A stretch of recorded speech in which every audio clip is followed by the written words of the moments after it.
My next guest is coming off, dare I say, the biggest win of his career, getting that victory over Cody Garbrandt last weekend at UFC Vegas 27. It is Rob Font back here on the program. Rob, how's it going?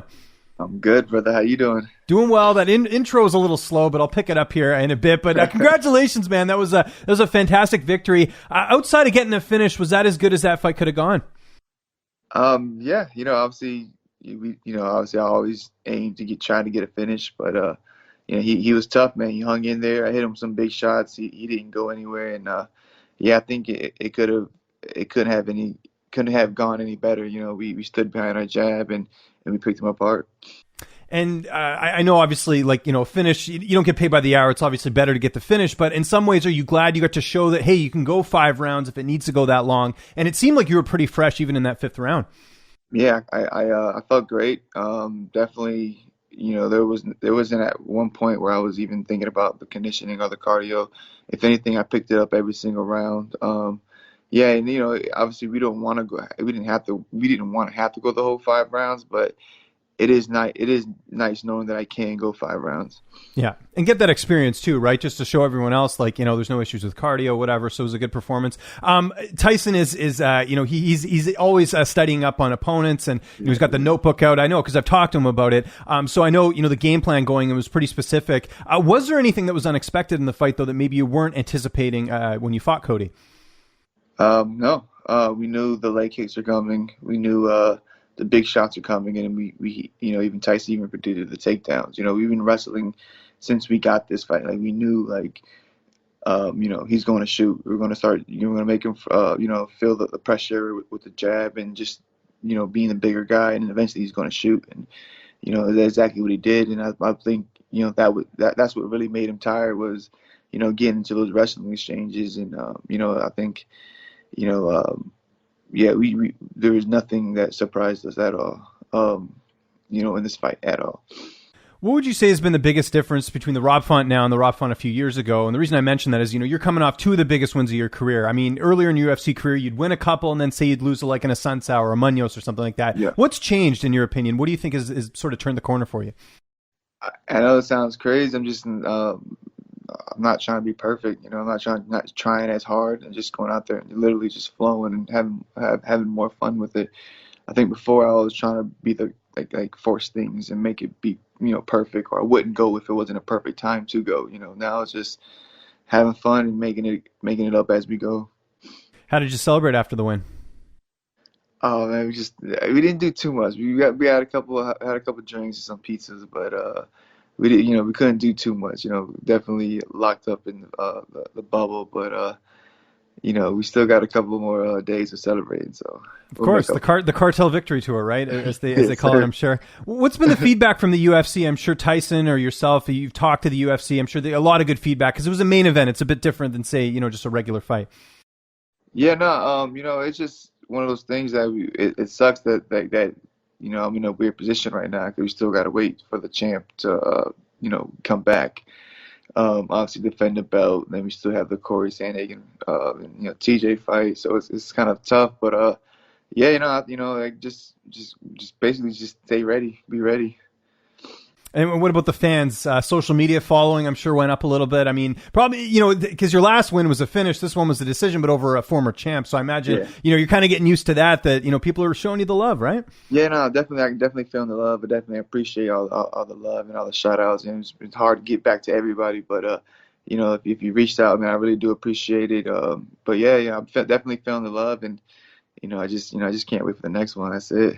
Yeah, no, for sure. Do you think Cody should go to 125? He's talked about it. Now losing to you, he's not a contender at this point, right? He'd have to sort of build himself back up. Do you think that's the best move? Being in there, did you feel like you were a lot bigger than he was? Yeah, 100%. Even when when we clinched up and I grabbed him, I definitely could feel, he was a smaller guy. I definitely think he should go to 25. I think his mind was thinking 25 before this fight, and he was still talking about trying to get the belt at 25. During the fight, not during the fight, but obviously the lead up to this fight. So I think in his mind, he's a 25er. I think he knows that, and he probably should just pull the trigger and go down to 25. Saw your interview with Mike Heck, good buddy of mine. Great interview, by the way, Mike, if you're watching this. And you know, I know one of the things you talked about was, you know, obviously, you know, it would be great if you could fight Petr Yan and just keep the division moving. Have you gotten an update from the UFC in terms of what is going on with Aljo? We know he's had the surgery. We're sort of, you know, I think there's some conflicting reports as to when he might return, but what are you hearing just from your intel? Honestly, not much. You know, I really do just let Tyson do his thing. I'll reach out to him. I'll call him and let you know. But yeah, no, I haven't heard much. I haven't personally spoke to anybody. Not sure if Tyson has.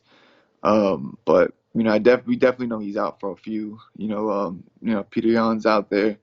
And again, you know, so obviously, I don't wish anything to happen, but you know, I want to get back in the gym just in case if anything would happen with the TJ or Corey's fight. I wouldn't mind jumping in on that. But yeah, I just know I just got to get back to the gym and get back to work. Is that something you talked to the UFC about? That hey, in case something happens with Dillashaw-Sandhagen, you'd be willing to be a backup, because that's kind of what you're saying there. No, we haven't I haven't talked to them, but I'm definitely willing to be that guy if needed. Right. And we're not wishing any bad juju, just, you know, thinking ahead, right? It definitely makes sense here as well. I don't think we've talked that much about, you know, Aljo winning the title and obviously what happened there. If you were in his position, would you have done anything differently? Like, I think, you know, he's getting a lot of hate from fans, but at the same time, he didn't throw the knee. So where do you sort of stand on that whole situation? Yeah, it's a funky situation, man. It's tough to be in that scenario, especially, you know, saying on the spot at that time. You know, you never know how that fight could have turned out if, you know, he would have kept going. But it sucks, you know. I guess you could say he did the smartest thing, you know, as far as, you know, financially and obviously having the belt. Now he gets to recover with the belt and then, you know, get that rematch as the champion. Some say that's kind of like, you know, kind of a weak play, but you know, man, it's tough out there, man. This sport's vicious. You know, I wouldn't hate on anybody, you know what I'm saying, you know, making a game time decision like that. But, you know, regardless, man, I'm not fighting for the belt for a while. So they need to hurry up and figure that out, you know. Let me throw this out to you, because I brought this up with other fighters, including Corey and some of the other bantamweights in the division. Do you not think they should have just made the title vacant, with the fact that Yan was only through the illegal knee? Aljo, you know, he's now feeling the pressure of what should I do in this situation? I mean, he was hurt. I hate this whole idea that, you know, it was a phantom knee or whatever. Like, he definitely was hurt. But, like, do you not think that would have solved all these issues? Because now fans hate him because he's the champion, but it's not his fault that Yan threw the illegal knee, you know? Yeah, no, it's tough. He's in a tough spot, man. Yeah, I mean, that probably been the best way to make it, you know, saying vacant, and then, you know, obviously let them heal up, and then obviously he gets the first shot at it again, him and Petr. But, you know, it's tough, man. But again, this is the UFC. You never know how this plays out. If I could jump in there, let me know. I'm your guy, you know? Yeah, no, for sure. You talked about Petr Yan. Let's say that fight does happen. Let's say all goes well. Rob Font slides in there and gets that fight with Petr Yan for an interim title or something. Style-wise, how do you look at that matchup? I think it's a great matchup. You know, it's similar to the Cody fight, where he's going to bring a lot of pressure, big shots, and he's accurate too. You know, so I think it's going to be fun. I think, you know, it's the same thing. You know, I just got to like develop my rhythm, keep behind my jab, and I do believe that I'm going to outstrike him as well. Last thing on the bantamweight division, this is something I don't know if I'm sure you've been talked about it, but there is one other key fight that's out there right now. Jose Aldo and Pedro Munoz. You have a loss to Pedro Munoz. Is that, if Munoz wins that fight, or even if Aldo wins, is that a fight that, let's say, you know, time's kind of passing by and they give the winner of Dillashaw-Sandhagen the winner of Yan and Sterling? Is that a fight you consider just because of Aldo's a big name and Munoz is a fighter that already defeated you?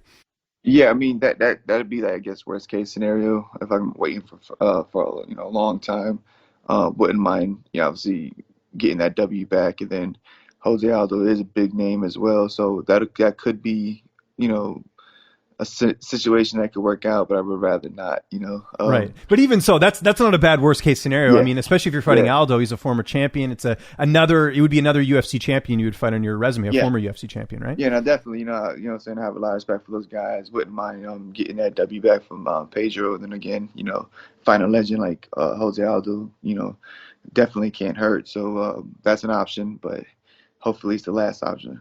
You know, if you hold all the cards here, when would be an ideal time for you to return? Because I'm sure Calvin's going to be coming back soon as well. I don't know if you guys want to fight around the same time. Is that sort of something you're factoring in? I mean, hopefully we can get, you know, me and Calvin in Boston soon.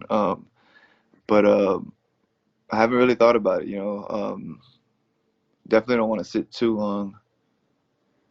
Hopefully, like maybe October or something like that. Like the latest October, November, Probably get one more in this year, and then call it a year. I would and then imagine. figure it out. Yep. Yeah, no, that makes sense. And I always ask you about him, but Calvin, any sort of update on him and when we might see him come back? Because obviously, more time off the better. Just take the right fight and all that stuff. Yeah, figuring like exactly what you said. We just kind of obviously the more time the better. The more time for him to just get better as far as his skill set, and then you just trying to stay creative and slowly grinding and getting back to that.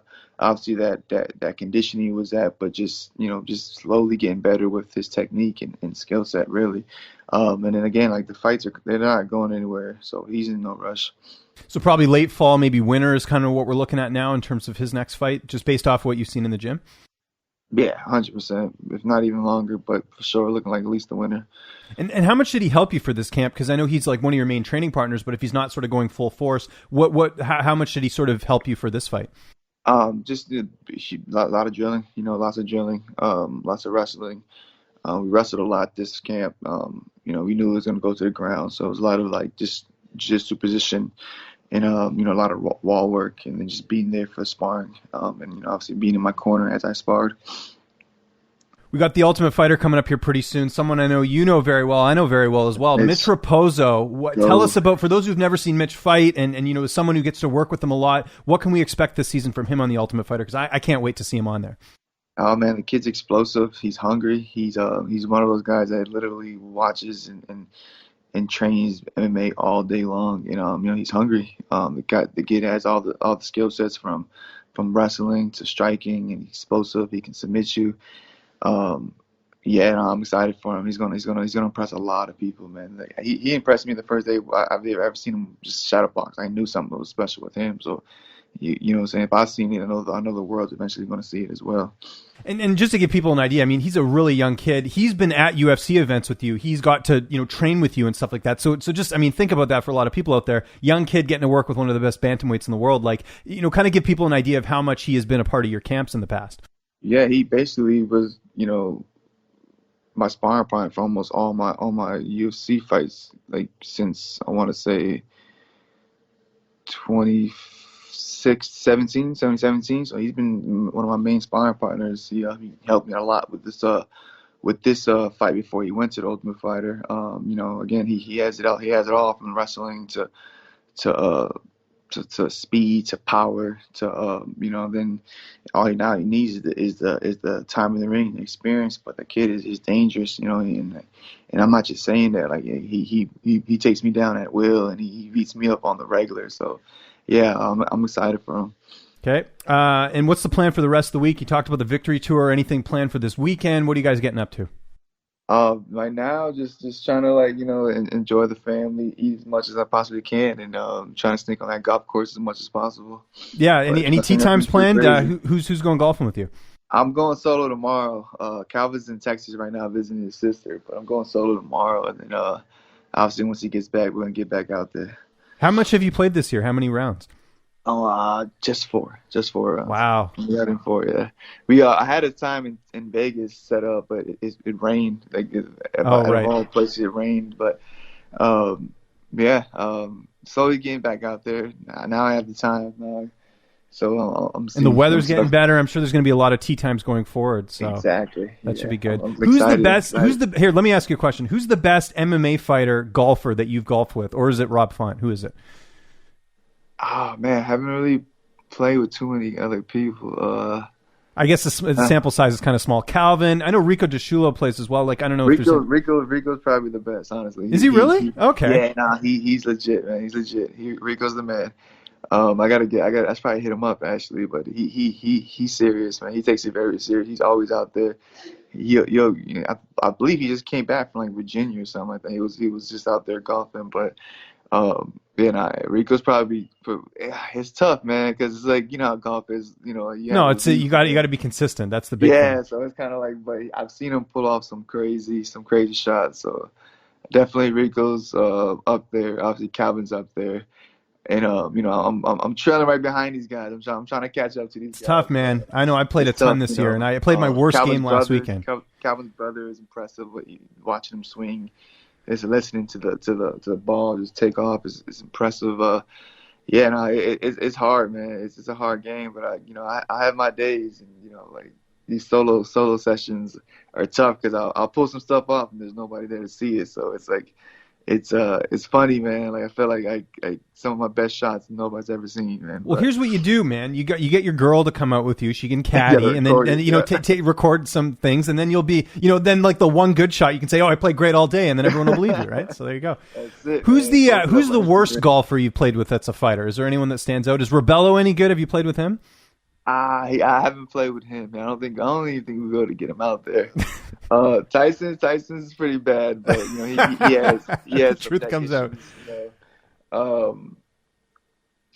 Nah, man, it's tough, man. It's like everybody we play with is pretty solid. So okay. We got to get in a game at some point. The borders hopefully will be open up here soon. Maybe we'll do the Top Golf thing. Remember, we tried to do that a few years ago. We did try to do Top Golf and film something. I'm 100% in. So maybe we'll figure that out. And I know a lot of other journalists. Mike Heck, I know golfs. There's a few of us who are out there, so that's good as well. Let's get a tournament going. Let's do it. Exactly, the MMA tournament, fighters versus media members. I'm down for it. We're always having a tournament soon. I think we're going to jump in. There you go. A local one out here, so I'm excited about that. Rob, figure out the dates. Thanks so much for the time, man. I know you're a busy guy. I know you want to enjoy the victory tour. You got a lot of food to eat. Just remind people where they can get a hold of you on social media, and if you got any sponsors or shout outs, I'll give you the last word. Just again, thanks for having me on. If you want to follow me on Instagram, it's Rob_Font. Make sure you check out that link in the bio, cop some merch, and just thanks again for having me on. Make sure to subscribe to the LowKick MMA YouTube channel for all the latest news, event previews, and interviews with some of the biggest stars in MMA.